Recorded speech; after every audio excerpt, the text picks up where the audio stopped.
It's the last Sunday of the month of March in the year 2025. Good afternoon and welcome to Weekend Central. This bulletin is coming to you live from the news app here at Adisawe Kanda. We're live on DSTV channel 279. My name is Josh Queenan. And I am Judith Brown. Coming up this afternoon.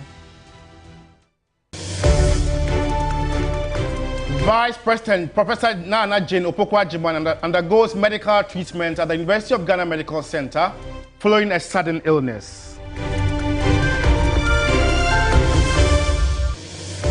We have details that suspected pirates holding hostage the captain and engineer of Ghanaian fishing vessel they attacked.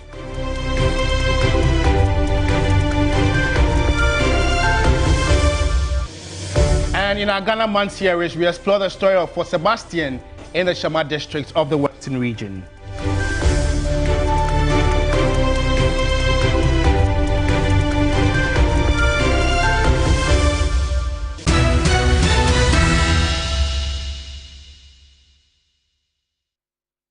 Welcome, and yes, you're watching Weekend Central. We start from here. Vice President Professor Nana Jane Opoku-Agyeman has undergone medical treatment at the University of Ghana Medical Center following a sudden illness that occurred at work on Friday, March 28. Now, a statement issued by the Presidency Communications on Sunday, March 30, 2025, confirmed that the Vice President received care at UGMC on Saturday following the unexpected health episode. Now, the statement signed by Felix Kwachiofosu, spokesperson to the President and Minister for Government Communication, further indicated that, based on expert medical advice, the Vice President will seek additional treatment abroad.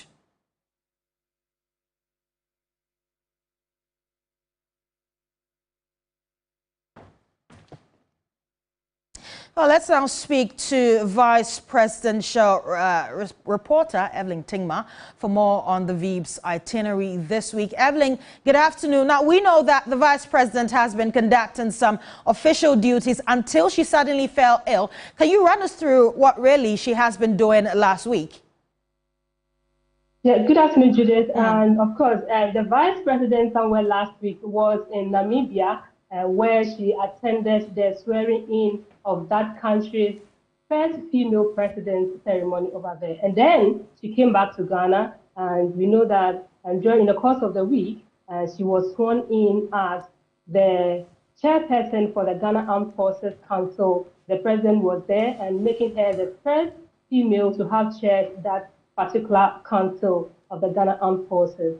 And then she didn't really do much. And then on Wednesday in the evening, she attended a book launch at the Otu Presby Church, where she launched a book on Ephraim Amu, nationalist poet and theologian, 1899 to 1995. She actually was a guest speaker for that particular event, and she launched that book, and she has not done any other assignment again after that Wednesday event. And we were supposed to have, the press corps, we were supposed to have traveled to the central region on Saturday, and that was yesterday, to attend a program where we are told that the Vice President was supposed to visit some Muslim communities ahead of the Eid al-Fitr and make some other donations as well to the Muslim communities there. But in the evening of Friday, we were called and told that the program has been cancelled, and that is exactly what has been happening to the Vice President in terms of her activities for the week. Right, and Evelyn, you have been following her during the activities as she was carrying out her itinerary. Did she show any sign of she not feeling too well during that period? Not that I can say, Judith, not at all, because the last event that she attended, the book launch in Osu, she came in briskly with her team, and when it was time for her to make her speech, she walked onto the stage to make her speech. And in fact, she was very strong and passionate about what she was talking about.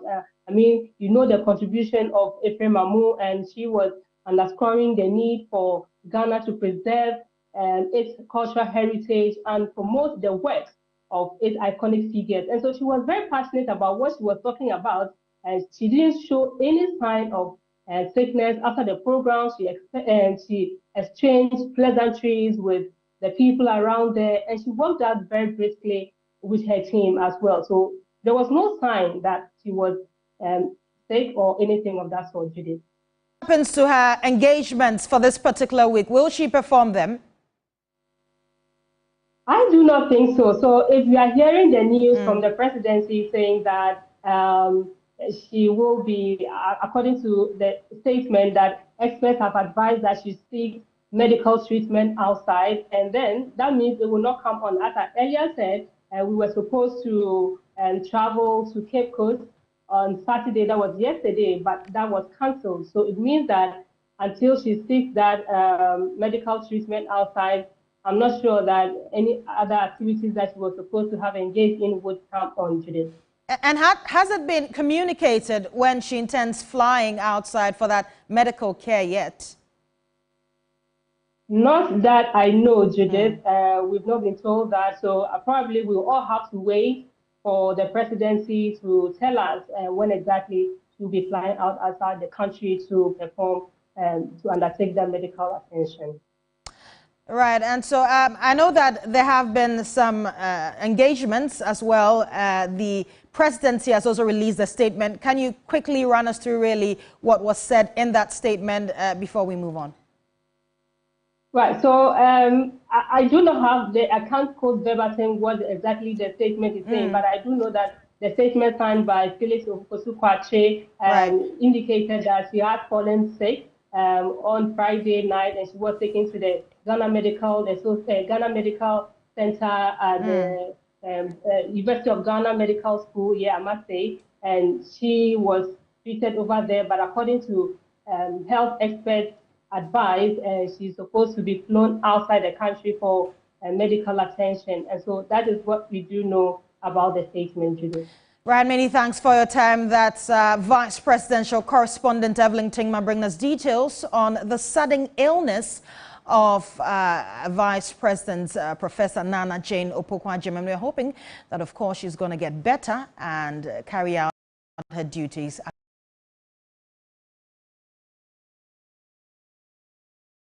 accordingly.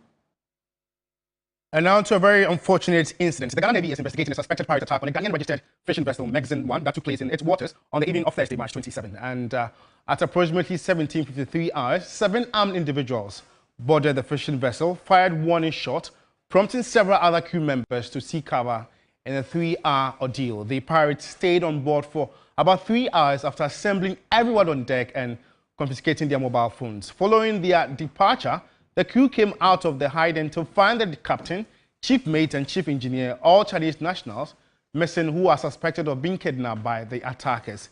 The crew had to sail closer to land before reporting the incident, as there was no network coverage at sea. The rest of the crew is safe and the ship has been safely docked at Tema Fishing Harbour. Upon further interrogations, the Marine Police and the Eastern Naval Command's Naval Intelligence personnel can confirm this incident and suspected abductions. Information of the incident has been shared with neighboring countries through the ECOWAS Multinational Maritime Coordination Center, Zone F, in Accra, under the Yaoundé Architecture for Maritime Security. Meanwhile, all efforts are being made by intelligence agencies to locate and free the crew of the ship.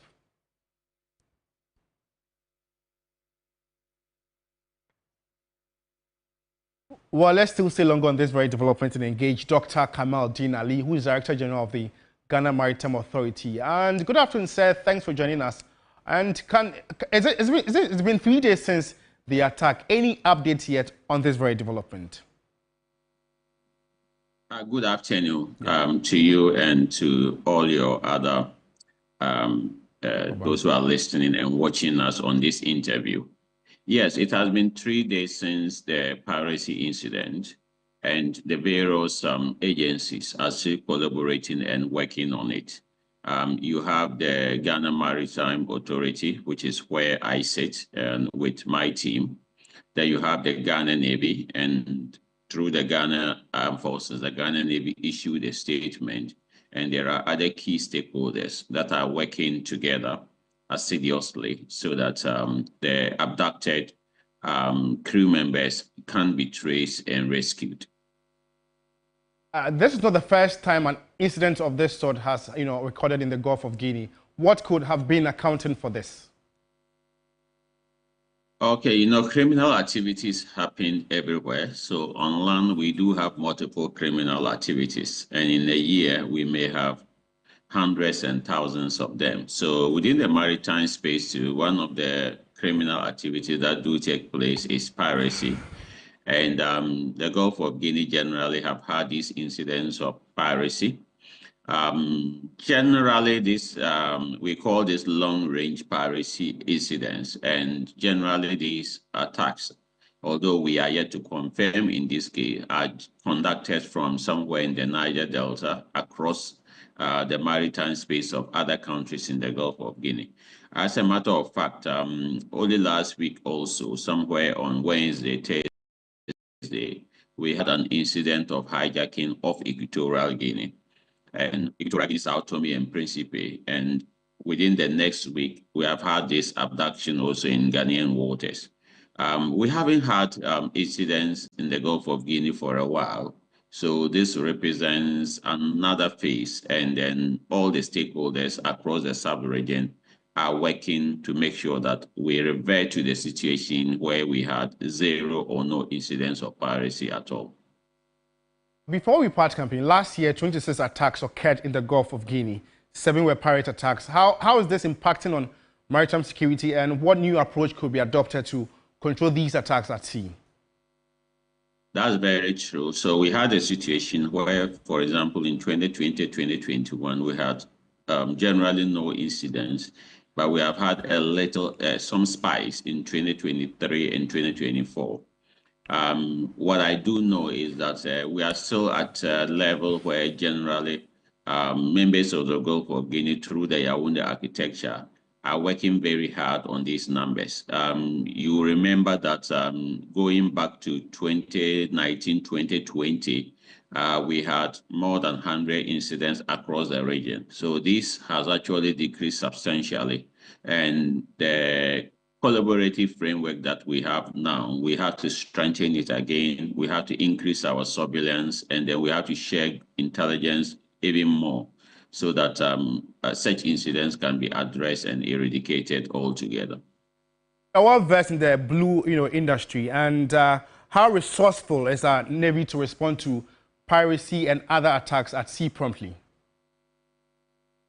Oh, the Navy is very resourceful. When we are looking at maintaining safety and security in the maritime domain, various stakeholders perform that role. In the case of fisheries, for example, the Fisheries Commission do also have surveillance framework.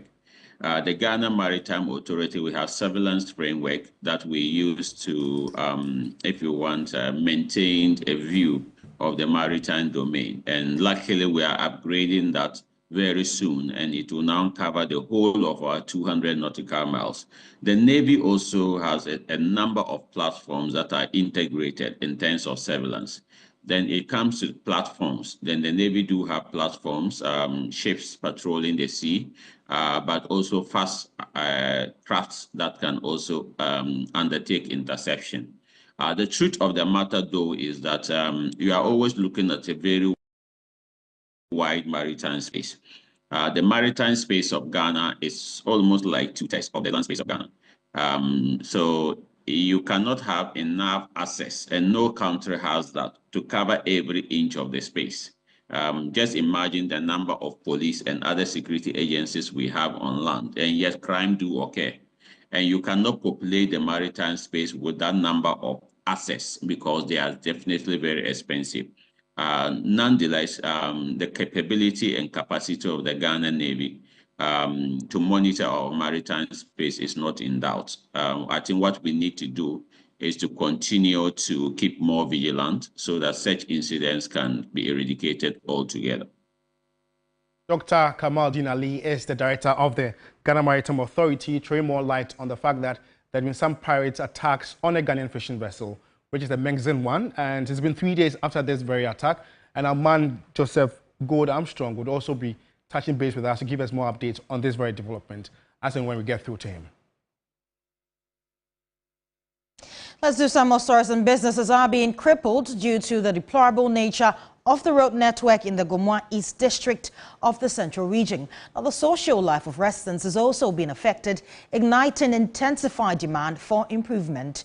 Correspondent Akwesiado has more. Gomwa East is one of the districts in the Central Region with a deplorable road infrastructure.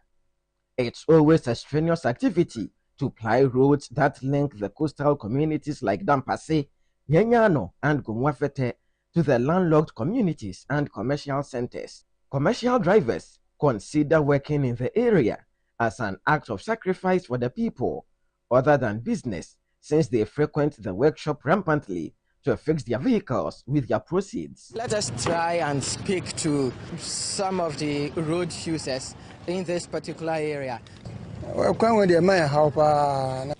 The road gives us problems.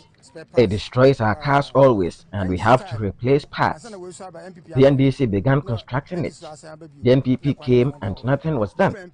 And now the NDC is back again, with the road still uncompleted.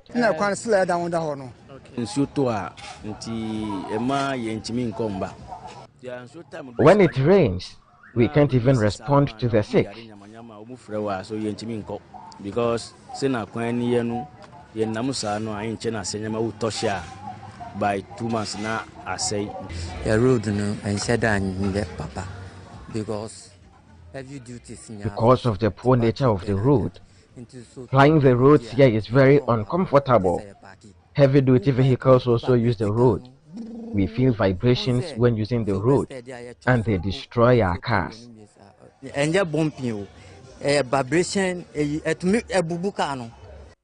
Emergency health situations like pregnant women in labor is always life-threatening.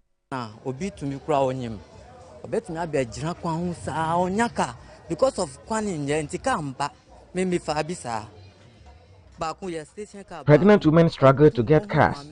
I encountered a situation where a pregnant woman could not get a vehicle early. She eventually lost her child because of the delay. We are praying that they will construct the road for us. After that, businesses in the area, especially those in the tourism industry, are suffering. John Anobel, a business manager who disclosed his frustrations to TV3 News, said his business spent a whopping 350,000 Ghana cedis sometime last year to improve the road that leads to his business. The road has had very negative impact on Marlin Resort. We've even tried as much as possible to work with the government, with the municipality at Gomwa East here, but yet we haven't gotten any positive answers. The way you see it, we have to bring it to this state. We've spent almost about 350,000 Ghana cedis on it at this state, but we are appealing to the government because this is a revenue point for government as well, because in as much as people come saying, the government also generate revenue, being the taxes. So the more people troop in, the more government also gains. So I think that the government should come to our aid to support the tourism industry and make sure that the road, if the road is constructively done well, I can tell you it will have positive impact on Marlin Resort, and a lot of people will troop in because people are not coming because they said the roads are bad. One of the key roads that has been left unattended to for several years is the one that connects Nyenyano, Kojoku, and other communities to Kasua after construction works stalled following a government directive to audit ongoing projects in 2017. Multiple businesses along the stretch have folded, sparking concerns among opinion leaders who are pleading with the new administration to consider completing the project.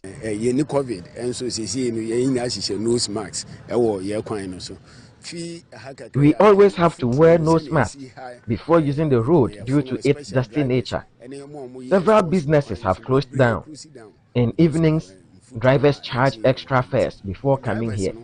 We don't witness any developmental progress in Gomwa East here, and we are hoping that this will change. In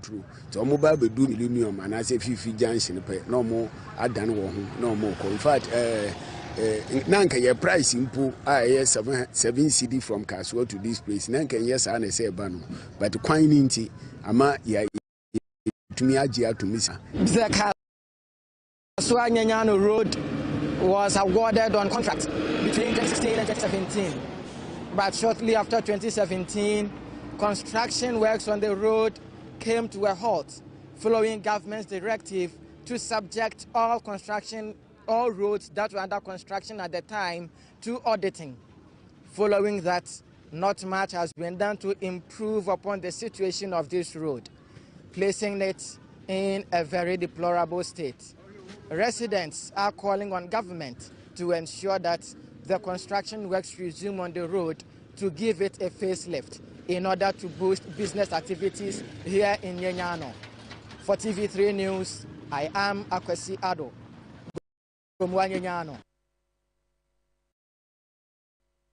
Let's know what you make of the bad road network at Gomwa East, another story that I've aired so far, with particular emphasis on the health condition of the Vice President. Engage us now, get interactive with us. We're live on Facebook as TV3 Ghana. And now, road accidents have become a daily occurrence in many parts of Ghana, claiming lives, causing injuries and damaging properties. Understanding their causes, types and injuries and preventive measures can help mitigate the risk associated with road traffic incidents. Road accidents are a major public health concern worldwide, resulting in millions of deaths and injuries every year. According to the World Health Organization, approximately 1.19 million people die annually due to road traffic accidents. Low and middle income countries account for 92% of the world's fatalities on the roads, despite having only 60% of the world's vehicles. At a road safety summit in Accra, drivers, passengers and pedestrians were educated on the causes of road accidents and ways to prevent them. Speaking at the summit, Head of Planning and Programs for the National Road Safety Authority, Petroleum, reviewed most deaths at various hospitals are because of road accidents. Statistics indicate that every year we are losing about 2,000 people, and every day we lose 6 people. Every day about 40 people are injured through road traffic crashes daily in Ghana. It is a concern, especially as we are approaching Easter. Festive periods, most drivers would want to take in alcohol or any other to feel more empowered, and we speak against it. She added that the authority is putting technological measures in place to prevent road accidents. We have a mandate to ensure that incidents of road traffic crashes are reduced to the barest minimum. And how are we doing this? We are doing this through education, through enforcement, and we are employing innovative strategies. We have done this manual enforcement for some time now, which did not help us, and we want to go a bit further. And how are we doing that? We are doing this under a project called the Traffic Tech DH, and it is simply employing technology in enforcing some of the traffic rules and regulations. To reduce the incidence of road accidents, it's essential to address the root causes, including reckless driving, poor road conditions, and vehicle maintenance.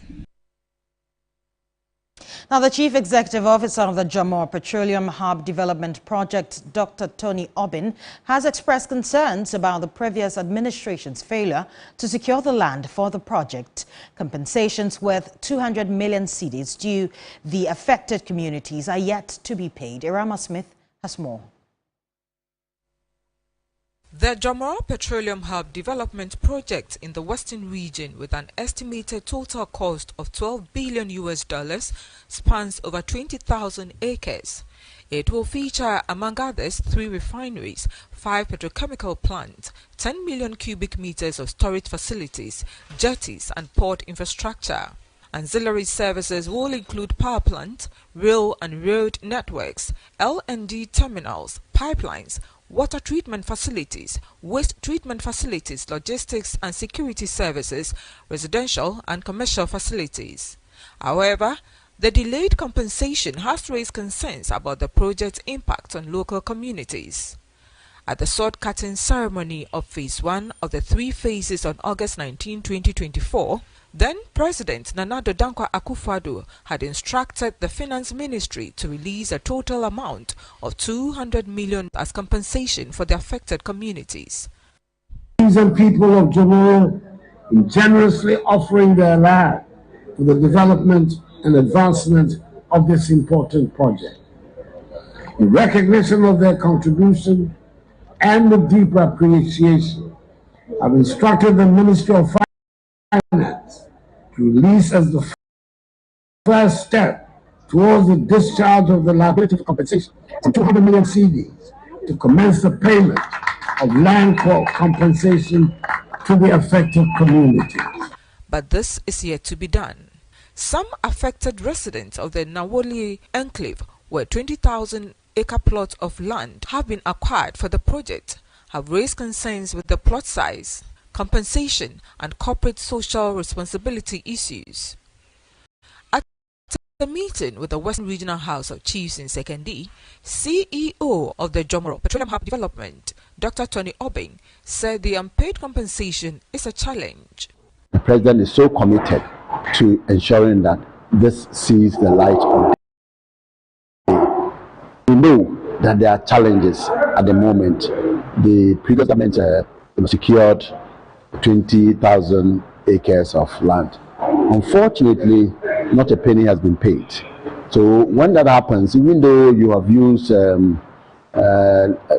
state's muscle to acquire the land,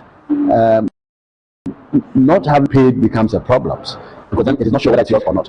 The current president, President Mahama, is determined for us to look at the payments so that the land will be fully secured, and so the project becomes a reality. It is hoped that the compensations will be paid in time to avert any frustrations of the project. Ephraim Amu, TV3 News, Jomoro.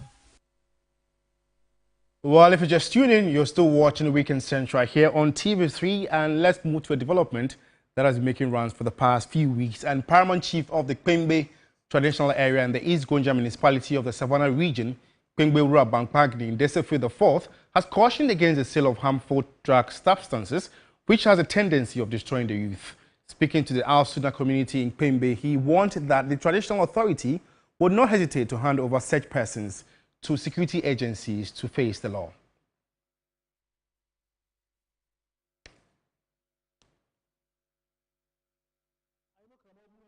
Emela baskauna anu aswarabe nka aswarabe na adrumubi aimum ranti biya ko usumuru biya munkoso ya takudukunu nrobo ayo ajira wa urufotuna ifana ya ta urufona botia so edinjande no ba gelelo machine lo muko so komo wale ko so fi hin ta komo daga ta algo daga ta komo kuma emalwa anyi ba so ba famu anyama sha na larabu mo men ba de ma larabu mo kute na famu kutere na famu na yema bogi kana yemo menchena.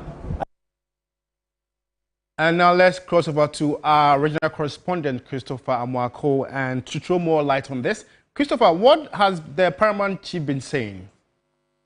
Yes, so basically what he's saying is that the abuse of these illicit drugs has become a major concern for not only traditional authorities, but also other stakeholders and residents within the Kwembe traditional area. And so it's about time that they tackle it head on, starting from the sale of these illicit drugs.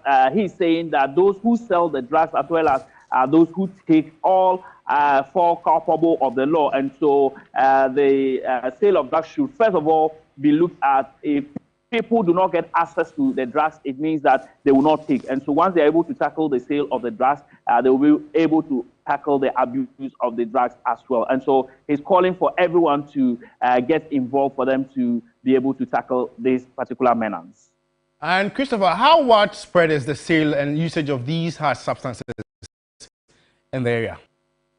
Yes, so over the period, the al-Sunnah community in the Kwembe traditional area have been advocating for the need for the sale of these drugs to be banned in the area. They have also been cautioning parents as well as the youth to abstain from the use of these drugs. And so even with that education and advocacy, we still have more people engaged in the abuse of these drugs. And so if you come here, a number of the youth are engaged in the abuse of these drugs. Some of them have even dropped out from school. Others are engaged in some social vices, which is posing a threat to the survival of some residents in the area. And so the time has come for the entire community to get involved in fighting this. There have been several reported cases of abuse coming from people who are suspected to be taking these hard drugs. And so right now, as we speak, the East Gonja Divisional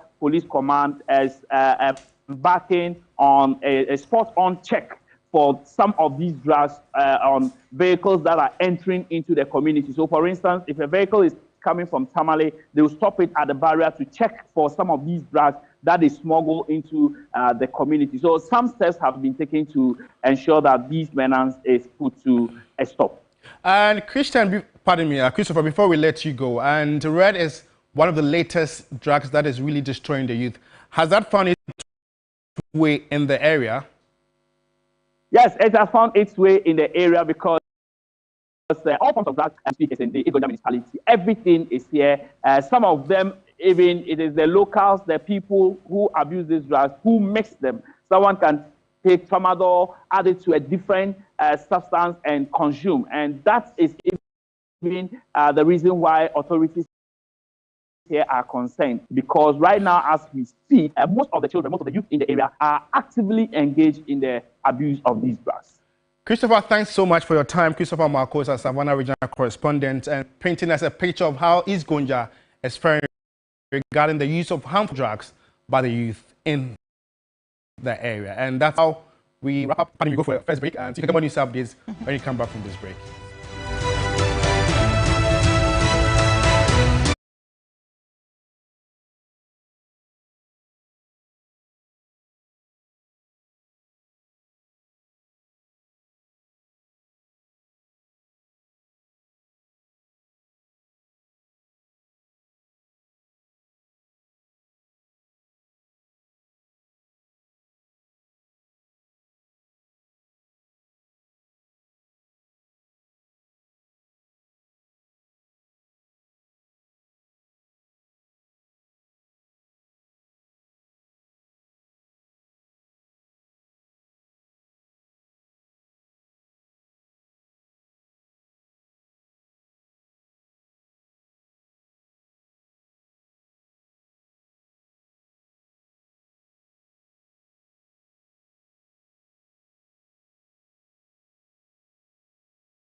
Welcome back. You're still watching Weekend Central. Now let's do some more health stories. A milestone for Ghana as it readies itself to start the rollout of the Hepatitis B birth dose vaccines for all newborns this year. Hepatitis B remains a significant public health concern, and the implementation of the birth dose vaccines is crucial in preventing mother-to-child transmission of the virus. Sarah Penkro reports for over 2 decades, the country has now made progress to finally roll out the doses. In Ghana, approximately 2.8 million people are living with hepatitis B virus, while approximately 14,000 deaths recorded yearly are due to hepatitis B virus. Half the burden of chronic hepatitis B and C infections is among people 30 to 54 years old, with 12% among children under 18 years of age. In Ghana, many newborns are born to mothers with hepatitis B. Unfortunately, most of the mothers are unaware of their status until after giving birth. The vaccine is given to the child from 6 weeks, which experts say pre-exposes newborns to the virus before the routine checkup at the hospital, and by then it will have been too late. Hepatitis B, hepatitis C together cause about 90% of these cancers. Okay, and once you get cancer of the liver, studies that have been done in this country shows that their survival rate is about 2.5 months.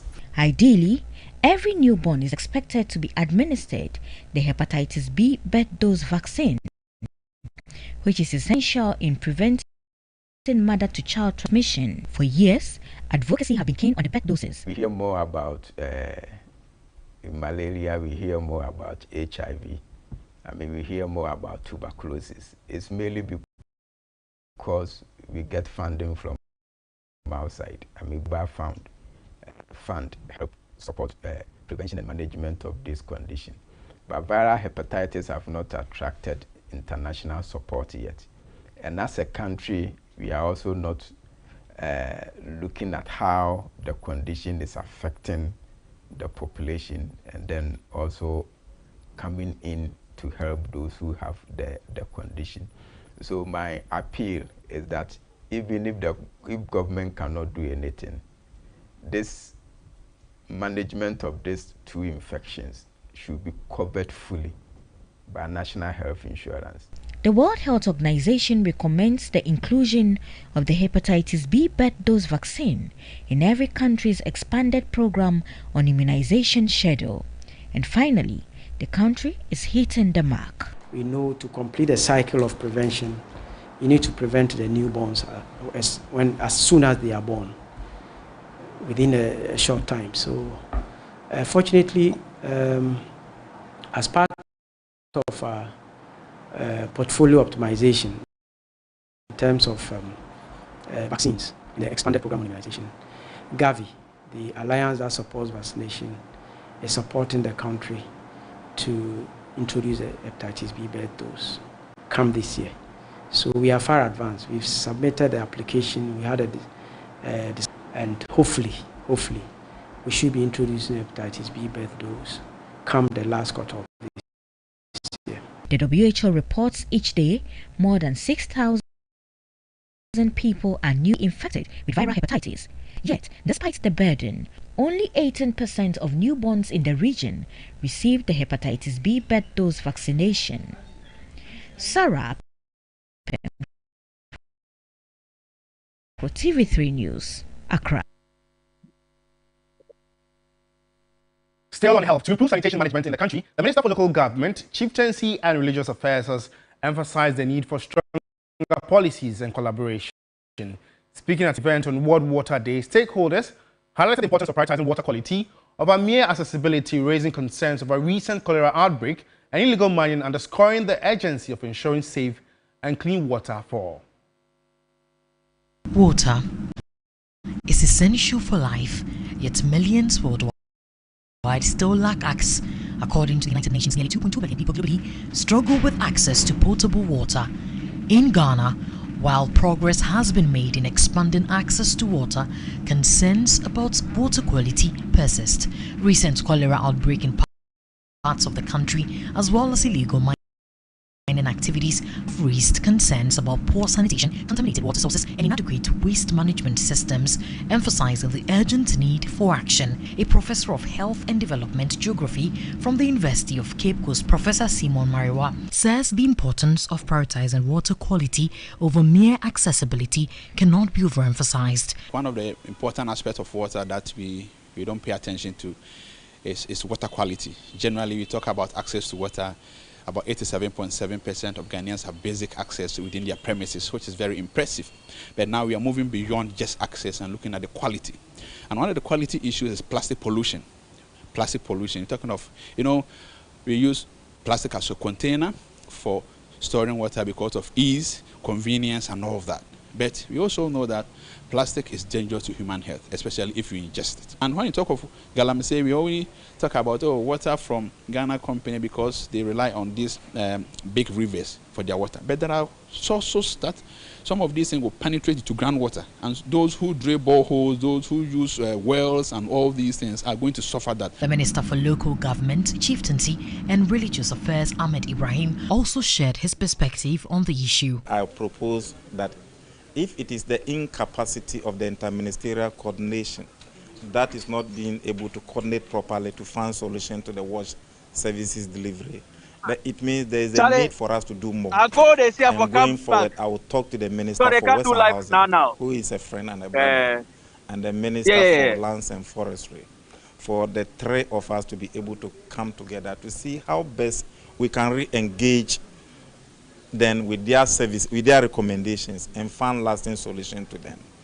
During an event organized by World Vision to commemorate World Water Day, stakeholders called for sustained investment, policy enforcement, and stronger interministerial collaborations to ensure that every Ghanaian has access to safe and clean water. Safa Boyne, TV3 News, Accra. Now, how often do we think of women in the media space? How often are they given the same high-level opportunities as men? And how often do we call on women experts when we need analysis or commentary? Well, these are the critical questions being raised by the Media Foundation for West Africa as it called on Ghanaian media houses to pay greater attention to women's representation. The foundation says despite the significant contributions of women in journalism and communication, they continue to be underrepresented. A research study shows that women account for only 16% of news sources and just 12% of news anchors in Ghana's media landscape. We need to be conscious, we need to be deliberate, we need to be intentional in capturing the voices of women in media because they have their own story to tell. They have their experiences to share. They are experts in their own right. Don't we have women who are economists? They are there.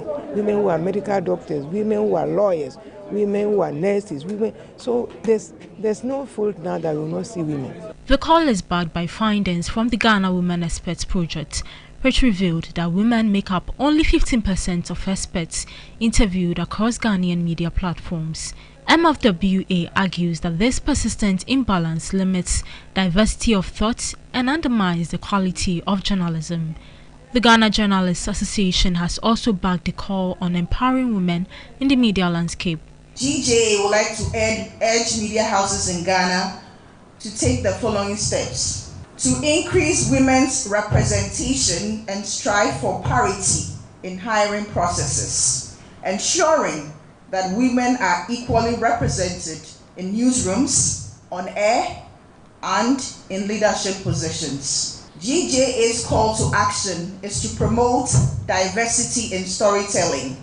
GJA would like to encourage reporters to seek out diverse sources, perspectives, and ensure that women's voices and experiences are amplified. The foundation is also urging the Ghana Journalists Association and other media stakeholders to introduce policies that prioritize the welfare, representation and advancement of women in the media space. GJA award ceremony, the best journalist in gender sensitive reporting. That one is also good, but within the organization, what are they doing and what are they doing differently? So we can give them certificate, we can recognize them. So I think that many media houses respect the GGA as the mother organization, and so they must lead the way. The MFWA, together with CFI Media Development, launched a strategy document to promote gender equality in Ghanaian media. Let's do some more stories. Hundreds of Muslims in Paga in the Kasena Nankana West District have gathered to observe prayers marking the end of the month-long Ramadan fasting period. Now, at the prayer session, Muslims have been encouraged to embody the virtues of patience, tolerance and kindness learned during the fasting period, applying them to their daily lives. They were told also to see the prayer session as a reminder of the importance of spiritual reflection and self-improvement during the holy month. Well, Upper East Regional Correspondent Castro Senyala is joining us with more details on this. Castro, a very good afternoon to you. Tell us really what the environment or the feeling is like in the district as at now. Yes, so I'm currently in front of the Paga Central Mosque. Moments ago, hundreds of worshippers had gathered here to observe the Eid prayers, where a lot of calls were made to the Muslims who had gathered to abide by the virtues of patience, kindness and tolerance. Yes, the mood is right. People are celebrating. If you move around town, the Paga Township, you see that people are celebrating the Eid in moderation. The only issue is that there appears to be a bit of differences between the breaking of the Ramadan fasting, as some other sects are expected to break theirs tomorrow. And that is basically why we can see that there isn't a lot of celebrations on the streets. But all the same, Muslims are grateful. And the Imam of the district, Al-Haji Haruna, was of the view that there was the importance for us to pray as a Muslim community for, first of all, the country and then the region, especially in Boko, where there have been a bit of some disturbances. He's of the hope that next year by this time, things would normalize and everybody will go about their duties. He spoke through his secretary. Let's hear what he had to say. What he has told us in short is that he is praying for peace to prevail in the whole country, Ghana as a whole, for peace to prevail in the region, Upper East region, for peace to prevail in Katsina and Nankana West District, and in the entire world, for peace to prevail.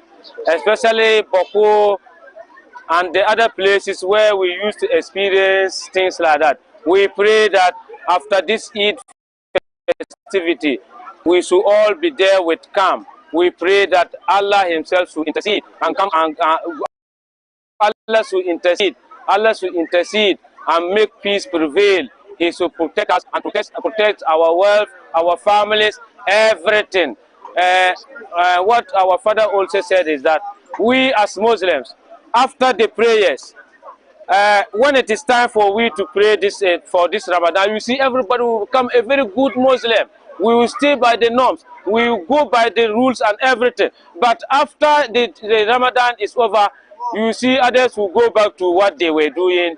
They go to do things which were not in accordance with Islam. So he was telling us that we should focus on what we are just having now. Now that we are here because of the Ramadan, everybody has done his best. We have all delivered. We have done our best. And today marks the end of it. We shouldn't take this day for granted that it has gone, so that after this, we'll go back to our normal life. Castro, we heard him calling for peace specifically. Let's talk about Boko, because it is also one of the Muslim regions or districts in the Upper East municipality. Now, tell us really, how has peace been in the area ever since the fast started? Yes, so I've been in touch with people in Boko where I understand that Muslims were also able to observe the Eid prayers as have been observed in other parts of the region. They haven't been any much trouble. And the calls throughout the region have been that the Muslims should try, there to be peace, especially in Boko, because Boko has been one of the towns which is known to be very brisk when it comes to business, but the conflict has had a very, bad, impact on it. And for that matter, the calls throughout this Boku, and everybody should join collectively to pray. And so Muslims there were able to also mark the Eid prayers in peace without any challenge whatsoever. And in fact, all, the 6 administrative districts of the Boku area. Well, many thanks for your time. That's correspondent Castro Senela in the Upper East region, bringing us details on the end of the Ramadan fast in the region. And now the Vice President, Professor Nana Jane Opoku-Agyeman, has underscored the need to preserve Ghana's cultural heritage and promote the works of its iconic figures. She was speaking to honor the legacy of one of Ghana's iconic figure, Ephraim Amu, in Accra. Ephraim Amu was a renowned Ghanaian composer, musicologist and a teacher. He was also a pioneer in promoting African culture and music, and his compositions include the popular patriotic song Yenara Assassini. The Vice President, Professor Nana Jane Opoku-Agyeman, said the works and contributions of Ephraim Amu to Ghana's culture and nationalism are unparalleled and should continue to inspire generations. She said his unwavering commitment to the country's cultural identity and moral integrity made him an extraordinary figure whose contributions transcended music and education, and stressed the need for such persons' wisdom, sacrifices and resilience to be honored. We are here to celebrate the legacy of Dr. Ephraim Amu, a man whose contributions are unparalleled to our culture as Ghanaians, as he continues to show through his efforts our needed resilience to inspire generations also. And it enjoins all of us to reflect on the impact that one individual can make on an entire generation and beyond. We normally remember him as a composer, but he was more than that. He was an educator, a theologian, a visionary leader, a nationalist. To honor his legacy, the Vice President launched a book titled Ephraim Amu, Nationalist, Poet and Theologian, 1899 to 1995.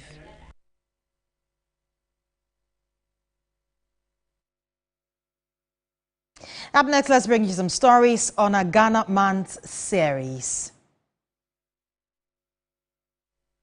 Well, Ghana, formerly the Gold Coast, was endowed with numerous national monuments, including forts and castles, rich in history and cultural significance. However, many of these historical sites, which should be thriving tourists, attractions and revenue-generating assets, are now falling into neglect and disrepair.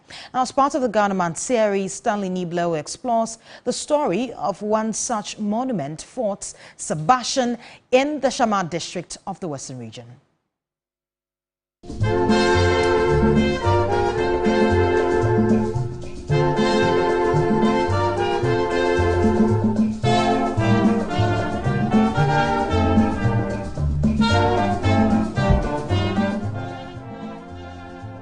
Constructed in 1526 in the heart of the coastal community of Shama by the Portuguese, Fort Sebastian stands as a testament to the magnificence of ancient architecture.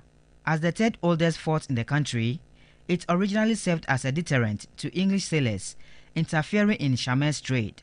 However, in 1638, the Dutch seized control of the fort after defeating the Portuguese, leaving it in ruins. Following significant renovations, the Dutch transformed Fort Sebastian into a permanent trade hub, where gold and slave purchased from African traders were the main commodities. In 1872, the British took over the management of the fort.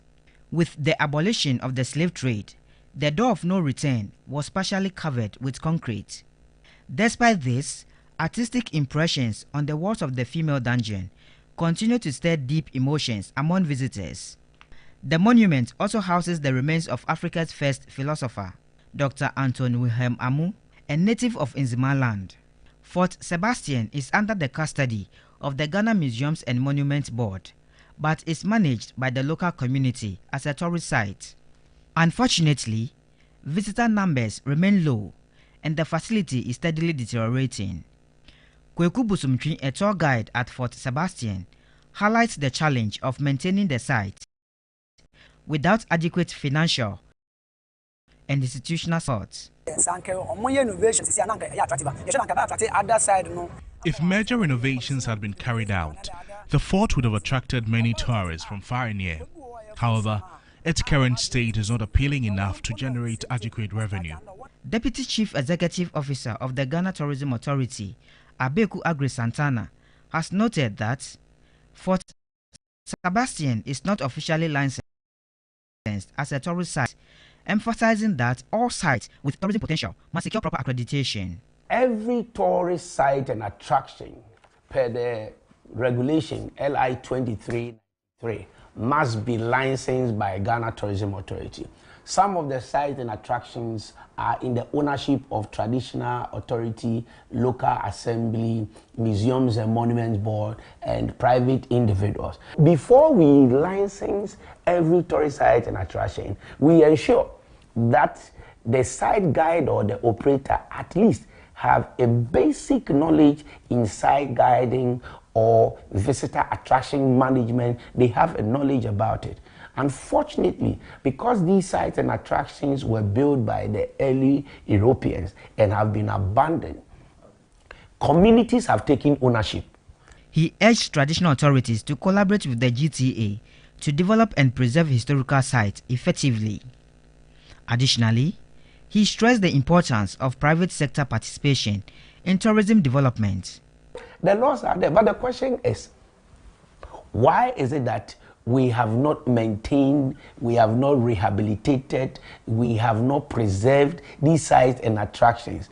That is a question you and I need to ask and ask for the answers. It's being like that from 15, which is the early 16th century up to today. We have not maintained the site and attraction. Even roads and pathways leading to the site and attractions have not been developed. But it is a collective responsibility from the traditional authority, local investors, not only government. Like Fort Sebastian, other national monuments, including Fort Anthony in Axim, Usher Fort, and Jamestown Lighthouse in Accra, are in dire need of restoration and protection. These sites are not just relics of the past. They hold immense potential for cultural preservation, tourism, and economic growth. It is imperative for the government, traditional authorities, corporate bodies, and the general public to rally together to restore and promote these historical treasures. Investing in the preservation of Ghana's heritage is an investment in the country's identity, tourism industry, and future generations.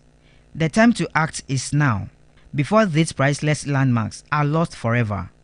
Stanley Nibleu, TV3 News, Shama, Western Region. And before we go, breaking news just coming in is that an Kaswa-Accra highway incident has occurred. Several footballers have been injured as a result. They're saying that the vehicle got into an accident on that very highway, and the situation has caused a lot of traffic on that stretch. We've been speaking to an eyewitness. His name is Isaac Ofori, and this is what he's had to say.